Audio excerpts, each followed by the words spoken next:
মাকে যদি কোনো ভক্ত 28টি শনিবার কেবল দর্শন করে, জয় মা শ্যামসুন্দরী। আপনারা জেনেই থাকবেন মাকে কলকাতার জীবন্ত কালী বলা হয়।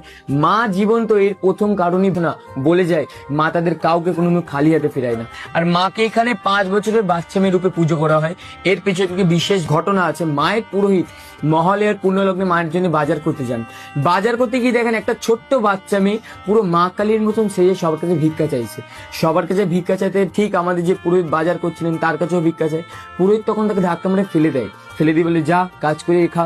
বাচ্চা মেয়েটিও তখন গা ঝাড়ে দিয়ে বলে আমি যদি কাজই পেতাম তো তোর কাছে ভিক্ষা চাইতে আসতাম।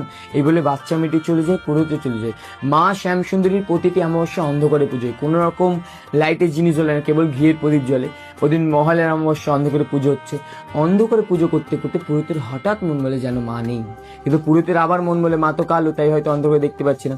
তাই পুরোহিত ঘিয়ের প্রদীপ নিয়ে মায়ের মুখের সামনে যায়, দেখে সত্যি মা নেই। আর মায়ের নিচে শিব ঠাকুর, উনিও পুরো মৃত মানুষ মতন শুয়ে আছে। এই দেখে পুরোহিত থমকে যায়। থমকে আবার কিছুক্ষণ পরেই পুরোহিতের পেছন থেকে ছুম ছুম করে নুপুরের আওয়াজ হয়, আর ধাপ করে শিবের বুকের উপর একজনের ডান পা পড়ে। আর যেই বাচ্চা মেয়েটাকে ধাক্কা মেরে ফেলে দিয়েছিল সেই বাচ্চা মেয়ের মুখ ওই অন্ধকার থেকে বেরিয়ে আসে। আর মা তখন মানুষের কণ্ঠে বলে দে চাল কলে দে দিবি নামাই।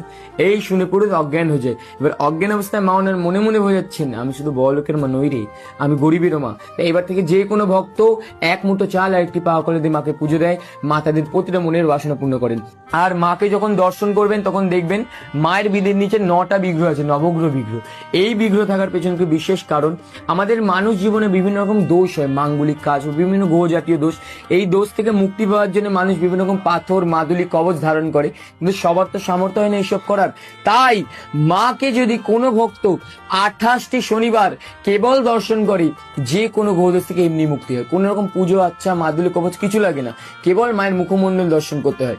আর আগামী 19শে ডিসেম্বর মায়ের মহাপ্রেত মুক্তি অমাবস্যা, এই দিন যদি কোনো ভক্ত মাকে কালো তিল আর ঘি দিয়ে পুজো দেয় তো যত রকম ওর প্রেত দোষ থেকে মুক্তি হয়। তাই আগামী 19 তারিখ অবশ্যই মাকে দর্শন করার চেষ্টা করবেন। শ্যামসুন্দরী মায়ের স্থায়ী মন্দিরে আসার জন্য আপনার শিয়ালদা স্টেশন থেকে টাকি বয়েজ হাই স্কুল তার অপোজিটে একে পয়েন্ট থেকে সোজা আসলেই মায়ের মন্দির।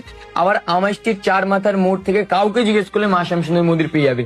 মায়ের মন্দিরে প্রতিদিন 2 বেলা অন্নপ্রসাদ বিনামূল্যে বিতরণ হয়। তাই অবশ্যই যেদিনই আসবেন মায়ের মন্দিরে ভোগ প্রসাদ খেয়ে আবার চেষ্টা করবেন। জয় মা শ্যামসুন্দরী।